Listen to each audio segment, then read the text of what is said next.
Kita di Malaysia ni kebanyakan 3 tempat ni lah, Cambodia, Laos dan Myanmar. Cambodia dan Laos ni agak okey sikit. Sebab Cambodia dia ada sistem lagi. Bermaksud kalau di Cambodia ada task force. Task force ni sejak daripada daripada kerajaan Datuk Ismail Sabri sebelum ni pun dah wujud task force tu. Dan task force ni memang membantu. Cuma masalahnya adalah untuk mengklasifikasikan mangsa ni sebagai mangsa. Sebab kita kena faham, bila satu orang Malaysia bekerja di scam compound, katalah di Sihanoukville, di mata kerajaan di sana, mereka ni adalah scammer, penjenayah. Jadi kenapa pula task force nak pergi tolong turun? Dia tak nampak ni sebagai mangsa. Dia anggap macam kita lah, nampak kalau ada orang China yang bekerja di Cyberjaya, kita pun anggap dia ni scammer lah. Betul tak? Kita tak tahu dia ni scammer ke, dia memang mangsa ke. Iyalah. Jadi proses yang perlu kita lakukan, yang MHO buat adalah nombor 1, untuk kita panggil proses ini dipanggil victim identification. Untuk mengenal pasti yang dia ni adalah mangsa. Jadi apa cara dia? Yang pertama, keluarga mangsa kena datang. Budak-budak ni pun satu, kadang-kadang dia dah jadi mangsa, dia tak nak bagi tahu kat family dia. Mungkin dia malu ke duk tipu keluarga dia bagi tahu dia dekat dengan Singapura.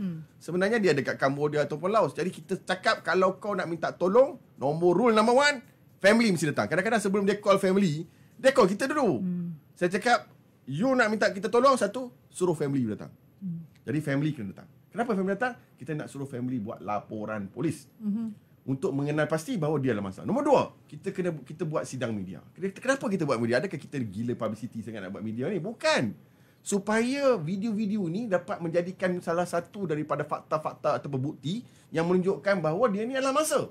Kerana apa? Apabila kes ni melibatkan dia ni adalah mangsa, kita akan mudah dapat kerjasama daripada kedutaan Malaysia di Kamboja ataupun Laos, dan juga yang paling penting adalah task force. Task force polis yang mengenal pasti dia sebagai mangsa. Jadi contohlah kita cakap macam inilah. Kat Malaysia pun ada IPD, Ibu Pejabat Polis Daerah, ada Bukit Aman. Kalau di sana nak suruh di peringkat poli-poli daerah dia ni amat sukar. Tuan-tuan pun tahulah sebab apa. Suruh ni macam biasanya tak berjalan lah kes tu. Jadi nak tak nak kita kena suruh peringkat task force ni yang turun. Nak suruh task force ni turun, kita kena develop satu situasi yang menunjukkan bahawa dia adalah mangsa.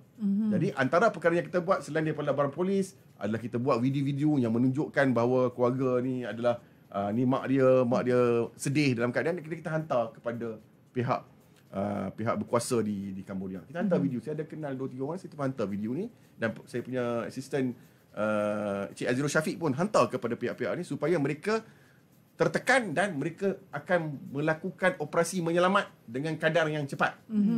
Macam kes yang 2 minggu yang lepas kita ada buat satu sidang media, kita hantar video-video maklumat ni, dalam masa 3-4 hari dia dah turun dah. Baik. Dah bawa keluar. Jadi itu proses yang dia panggil victim identification. Jadi kalau katalah ada orang kata MHO ni menyelamat scammer, itu tidak benar. Sebab ada orang kata daripada 10 orang yang ada kat sana, 9 adalah sukarela. Itu fakta yang maklumat yang tidak bersandarkan fakta. Kita tak tahu.